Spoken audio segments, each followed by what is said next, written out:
After my second year of graduate school in 1974, I went off to India for the first time to get a taste of meditation practice. When I returned from India, I came back with a conviction that meditation was something very important for Western psychology and neuroscience to embrace, and a fervent aspiration to pursue research in this area. But it was made very clear to me that if I wanted a successful career in science, this was an absolutely terrible way to begin, and I had better find something else to study.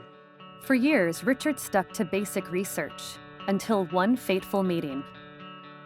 When I first met the Dalai Lama in 1992, he challenged me and he said, "You've been using tools of modern neuroscience to investigate stress and anxiety and depression and adversity. Why can't you use those same tools to study kindness and compassion?" And that was a wake-up call. I didn't have a very good answer for him.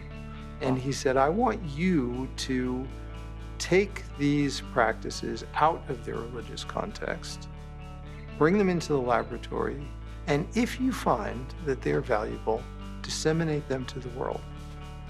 And that was my assignment for the rest of my life. What Richard and others at the University of Wisconsin-Madison's Center for Healthy Minds have discovered is that meditation has the power to rewire and restructure the brain. We first began to look at very long-term meditation practitioners. These were individuals who spent years training their mind. Sure enough, when we did those studies, we found that their brains were quite different from the brains of ordinary individuals. What we're looking at here is a representation of a larger body of research that depicts how mindfulness meditation works in the brain. The moment we're lost and recognize it, the moment of recognition engages the salience network. And one of the nodes of the salience network is the anterior insula. A second important node is the anterior cingulate cortex. Those parts of the brain are critical in this monitoring function.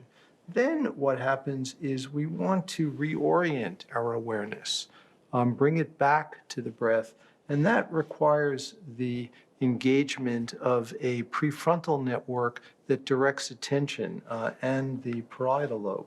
And so we then direct attention back to the breath in a process of reorienting. And then we can sustain our focus of attention, and the sustaining also